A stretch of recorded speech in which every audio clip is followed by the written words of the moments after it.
Paris நகரிலே பிறந்து இந்திய மண்ணிலே தடம் பதித்து அந்நிய மொழியான தமிழ் மொழியினை ஐயமறக் கற்று இல்லறம் துறவறம் என்ற இரு அறங்களும் சிறக்க தம் வாழ்வையே அர்ப்பணித்த மாமனிதர் எம் நிறுவனர் தந்தை லூயி சவேனியன் துப்பி அடிகளாரின் புனிதர் பட்டத்திற்காக எம் சபை எடுக்கும் முயற்சியின் ஒரு சிறு அங்கமாக எம் விருப்ப நிலையினர் இணைந்து வழங்கும் காணொளி காட்சி பதிவு.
எளிமை துறவு உன் அடையாளம் அதை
தந்தையே லூயிஸ் துப்புயிர் நீர் வாழ்க வாழ்க வாழ்கவே. உம் புகழ்தலை நாளும் பாடிடுவோம், உன் முழந்தலை என்றும் தேடிடுவோம். இறையரசே உன் கனவு, இறைபணியே உன் வாழ்வு. இறையரசே உன் கனவு, இறைபணியே உன் வாழ்வு.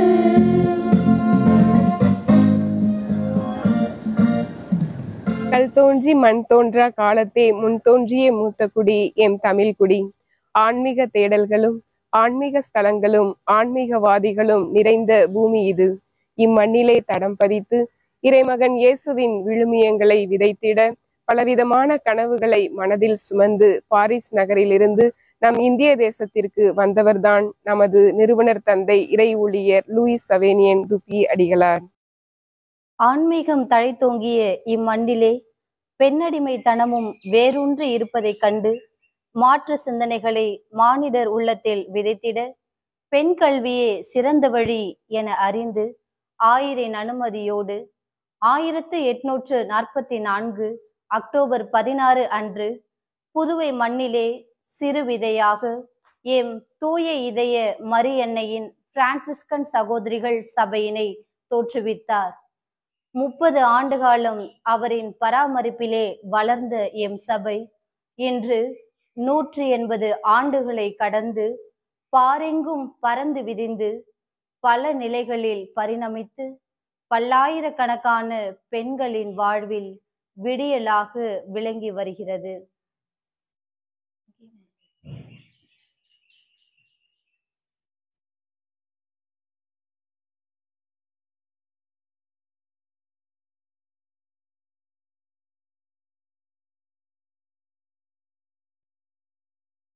எம் சபையின் இந்த லட்சிய பயணத்திலே தங்களையும் இணைத்து கொள்ள ஆர்வம் கொண்டு எம் சபையில் அடியெடுத்து வைத்துள்ள இளம் பெண்கள் வாழும் பயிற்சி தலமே செயின்ட் தாமஸ் மவுண்ட் இதயா இல்லம். இறைமகன் இயேசுவோடு உண்டு உரையாடி உடனிருந்து பெற்ற அனுபவங்களை மற்ற மானிடருக்கும் பகிர்ந்தளிக்கும் ஆர்வம் கொண்டு முதல் நூற்றாண்டிலே இந்திய மண்ணிலே தடம் பதித்து திருத்தூதரான புனித தோமையாரின் கால்பட்டு இப்புண்ணிய பூமியிலே கடந்த 6 மாதங்களாக பெற்ற அனுபவங்களை சிறப்பாக நிறுவனர் தந்தையின் மதிப்பீடுகளை தனதாக்கி கொண்டு விடுமுறைக்கு சொந்த ஊர் நோக்கி பயணிக்கும் விருப்ப நிலையினரோடு நாமும் சற்று பயணிப்போமா? என்னப்பா செடிலாம் மாட்டி இருக்கீங்க, வீடே மாறி இருக்கு. நீ வர்றேன்னு எல்லாம் உன் தங்கச்சி தான் இதை பண்ணுச்சு. ஏன் புள்ள மேரி அங்க பாரு, ஏதோ ஒரு பேச்சு சவுண்டா கேக்குது, என்னன்னு பாரு. ஏன் நம்ம பேச்சு எப்படி இருக்கீங்க? பாத்தி எவ்வளவு நாளாச்சு. நீங்க எப்படி இருக்கீங்க? நான் நல்லா இருக்கமா, நீ எப்படி இருக்கிற? சாமி, ரொம்ப தூரத்துல இருந்து வந்திருப்ப. நீ இல்லாம இந்த வீடே விரிச்சோடி கிடக்குதுமா. நீயும் வருவன்னு நான் இந்த வாசலையே பாத்துட்டு இருக்கமா. ஏ புள்ள ஜெசிகா, இங்க வாங்க, யார் வந்திருக்கான்னு பாரு, சீக்கிரம் வா. பாப்பா அக்கா, இங்க பாருங்க யார் வந்திருக்கானு. அம்மா நல்லா இருக்கீங்களா? நல்லா இருக்கேம்மா. ரொம்ப நாள் ஆயிடுச்சுமா. சரி உட்காரு, நான் காஃபி போட்டுட்டு வரேன். தாத்தா, இந்த வெத்தலை போடுறதுங்க இன்னும் விடவே இல்லையா? எங்கம்மா, நானும் உடனும் பாக்குறேன். என்னால இந்த வெத்தலை போறது விடவே முடியல. அடட, என்ன பேச்சு சவுதா. அந்தோனி, என்ன அப்சரா வந்திருக்கா? வீடே கலகலன்னு இருக்கு.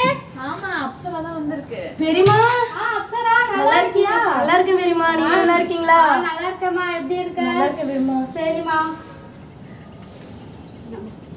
நீங்க கூட நான் குடுக்குறேன் பிள்ளைக்கு. இந்தாம்மா, குடிமா. என் பேத்தி வந்ததுக்கு அப்புறம் தான் இந்த வீடே கலகலன்னு இருக்குது. நீ வந்தது மட்டும் உன் மாமனுக்கு தெரிஞ்சது இம்மா நேரம் ஓடி வந்திருப்பான். நான் ஏற்கனவே போன் பண்ணிட்டேன் மாமா, தம்பி வந்துகிட்டே இருக்கான். சரிமா சரிமா. அப்சரா, பாருங்க, மாமனுக்கு 100 வயசு வந்துச்சு. நல்லா இருக்கீங்களா மாமா? நல்லா இருக்குமா. வரேன்னு சொன்னாங்க, ஆனா ஆபீஸ்க்கு லீவ் போட்டு வந்துட்டு. சரிங்க மாமா. உட்காருப்பா. வீட்டுக்கு வரவங்கலாம் உன்னை பத்தி தான் கேக்குறாங்க, நீ எங்க போயிருக்கன்னு. எனக்கு எதுவும் சரியா சொல்ல தெரியலம்மா. நீ வெறும் மெட்ராஸ்க்கு போயிருக்க மட்டும்தான் சொல்ல தெரியுது. இருங்க உங்க எல்லாருக்கும் நான் சொல்றேன். இருங்க நான் சொல்றேன். எங்க சபை பேரு தூய இதய மரியன்னையின் பிரான்சிஸ்குவின் சகோதரிகள் சபை, பாண்டிச்சேரி. ஏன் பாண்டிச்சேரின்னு சொல்றோம்னு தெரியுமா? பாண்டிச்சேரியில ஆரம்பிக்கப்பட்டதால இத பாண்டிச்சேரி சபைன்னு சொல்லுவாங்க. உங்களுக்கு எங்க சபையை பத்தி மட்டும் இல்ல, எங்க சபையை உருவாக்குன இறை ஊழியர் லூயிஸ் கவினியின் துப்பையை பற்றியும் சொல்றேன். கொஞ்சம் இருங்க. பெரியமா கொஞ்சம் தள்ளிக்கோங்க. போமா. ஏன் ஆரோக்கியம் உள்ள வந்திருக்கா? நீ கோழி அடிச்சு குழம்பு வச்சது. சரிங்கக்கா. நான் மீன் வாங்கிட்டு வந்துடுறேன், பொரிச்சுடு. சரிங்க. இது காட்டுமா, இவர் எந்த நாட்டுக்காரமா? பார்க்க வெள்ளக்கார ஃபாதர் மாதிரி இருக்காரு. இந்தாங்க நீங்களும் பாருங்க. இவரு ரொம்ப அழகான பிரான்ஸ் நாட்டுல சான்ஸ் என்னும் நகரத்துல 18/8/1806 பிறந்தாரு. இவரோட அம்மா பேரு வித்துவான் ரெமி, அப்பா பேரு எத்மே லூயி துப்பி. இவருக்கு மூத்த அண்ணன் ஒருத்தர் இருக்காரு. அப்படியாமா? கேட்கவே ரொம்ப இன்ட்ரெஸ்டா இருக்கே. சொல்லு கேட்கலாம். இவருக்கு சின்ன வயசுலயே அறிவும் ஆற்றலும் அதிகமா இருந்துச்சு. எதையுமே கூர்மையா யோசிச்சு கல்வி கற்பதுல அதிக ஆர்வத்தோட இருந்தாரு. இவருக்கு சின்ன வயசுலயே இறை உணர்வு, தியாக மனப்பான்மை, சேவை உணர்வு இதெல்லாம் அதிகமா இருந்துச்சு. இப்படியாப்பட்ட பிள்ளையா இருக்கிறதுனாலதான் ஃபாதர் படிக்க போயிருக்காரு. ஆமா பாட்டி, இவரு பிரான்ஸ் நாட்டுல சான்ஸ் மறைமாவட்ட குருத்துவ கல்லூரியில குருவா தன்னோட பெற்றோரோட அனுமதியோட சேர்ந்தாரு. அவரோட 23வது வயசுல 1829வது வருஷம் குருவானாரு. குருவாகி ஆயரோட செயலராகவும் குருத்துவ கல்லூரியில பொருளாளராகவும் இருந்தாரு. அப்புறம் எப்படிமா நம்ம நாட்டுக்கு வந்தாரு? அயல் நாட்டுக்கு போய் பணி செய்யணும்னு அவருக்கு ஆசை. அந்த ஆசையை போய் சொல்லும் போது அவரோட ஆயர் விடல. ஏன்னா அவர் ரொம்ப வீக்கா இருந்தாராம்.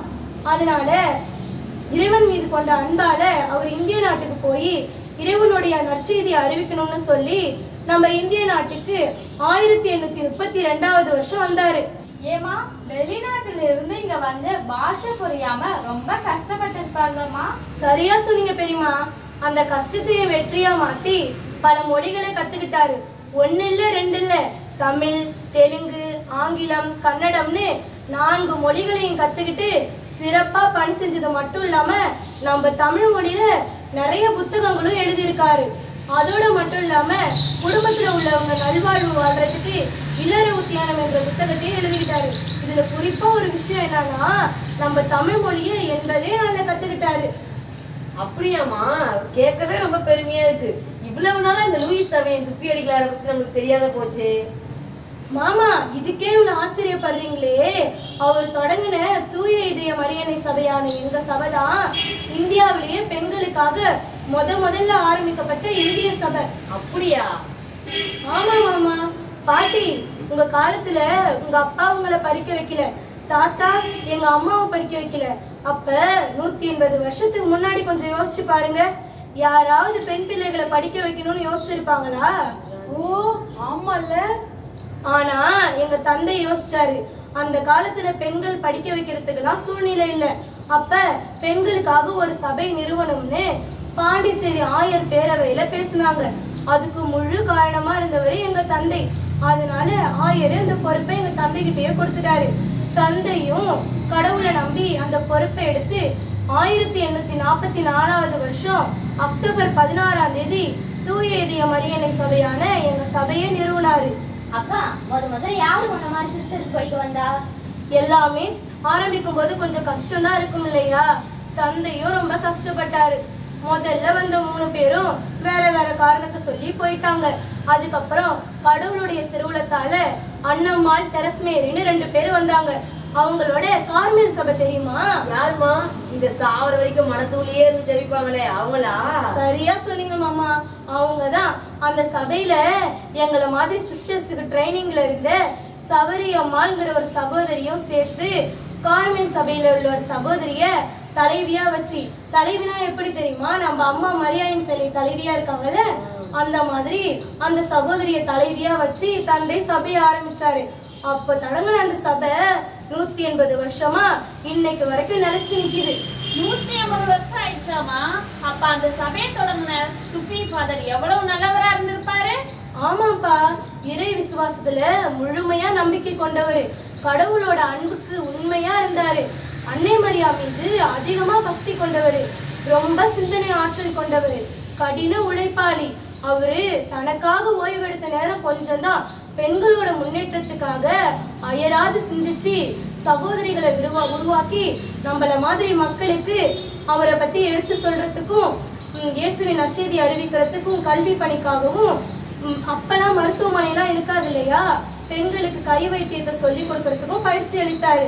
கேட்கும் போதே அவர் ஒரு வாழும் புனிதரா இருந்திருப்பாரு போல. ஆமாப்பா, எனக்கும் அப்படிதான் தோணுது. ஆமா தாத்தா, அவர் ஒரு வாழும் புனிதர் தான். இயேசுவின் நற்செய்தி மதிப்பீடுகளை வாழ்வாக்கிய ஒரு புனிதர். அவருடைய ஆன்மீகத்தை தான் எங்க சபையில உள்ள ஒவ்வொரு சகோதரிகளும் வழி வழியா வாழ்ந்து அவரோட புண்ணியத்தை வாழ்வாக்குறாங்க. எங்களுக்கும் அவரை பத்தி சொல்லி தந்தாங்க. அவரோட புனித வாழ்வும் பணியும் உலகத்து மக்களுக்கு தெரியணுங்கிறதுக்காக தான் அவரோட புனிதர் பட்டத்துக்காக முயற்சி செஞ்சிட்டு இருக்காங்க. அவர் ஏற்கனவே ஒரு புனிதர் தான். அவரோட நினைவிடம் எங்க சபை தலைமையகத்துல இருக்கு. அங்க வந்து தினமும் நிறைய மக்கள் வேண்டி பல புதுமைகளும் பெற்றிருக்காங்க. நீங்களும் அவர்கிட்ட கேட்கும் போது கண்டிப்பா இயேசுவிடம் உங்களுக்கு அப்சரா, சின்னக்காக்கு கல்யாணம் ஆகி ரொம்ப வருஷம் ஆச்சு.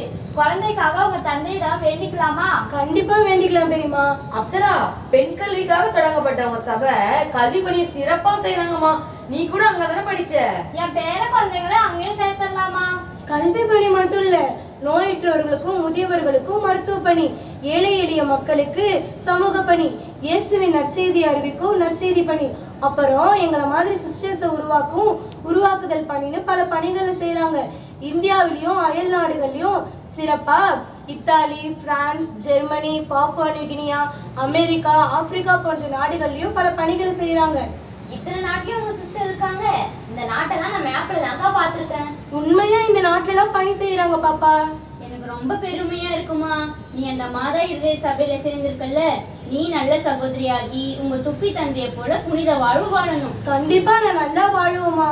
எங்க சபையை பத்தி எடுத்து சொல்ற யூடியூப் சேனல் ஒண்ணு இருக்கு. அதுல எங்க ஃபவுண்டரை பத்தி நடனம் மூலம் சொல்லியிருக்காங்க. வாங்க பாக்கலாம். சரி, வாங்க எல்லாரும் போலாம்.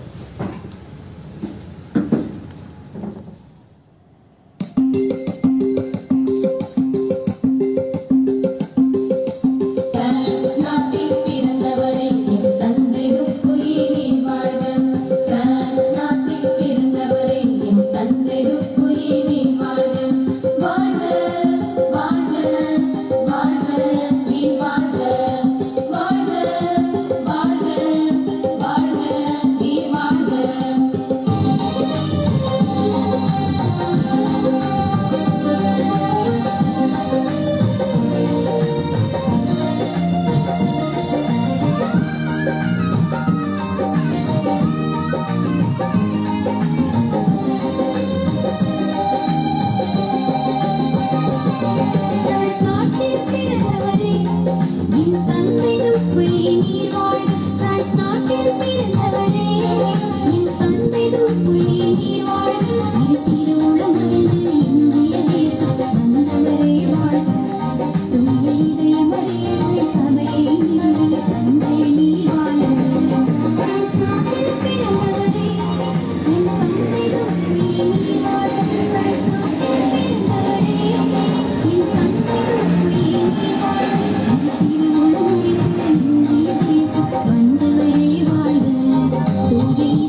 எங்கள் மீட்பரான இயேசுவே, மீட்பின் நற்செய்தியை உலகிற்கு சிறப்பாக இந்திய நாட்டிற்கு எடுத்துக் கூற இறை ஊழியர் லூயிஸ் துபி அடிகளாரை தெரிந்து கொண்டீரே. உம்மை போற்றுகின்றோம், புகழ்கின்றோம், நன்றி கூறுகின்றோம். உம் மீது அணையா அன்பும் பிறநல தொண்டில் தனியார் தாகமும் கொண்டு தியாக தீபமாய் திகழ்ந்த இறை ஊழியர் லூயிஸ் சவேனியன் துபி அடிகளாரை நற்செய்தி பணியாளராகவும் புதுவை மரியன்னையின் தூய இதய சபை நிறுவனராகவும் ஏற்படுத்தினீர். உமது அகில மகிமைக்காக இறை ஊழியர் லூயிஸ் சவேனியன் துபி அடிகளாரை அருளாளராக உயர்த்தும்படி உம்மை கெஞ்சி மன்றாடுகின்றோம். இயேசுவின் அன்னையாகிய மரியன்னையின் தூய இதயமே, உம் திருமகனிடமிருந்து நாங்கள் கேட்கும் இவ்வரத்தை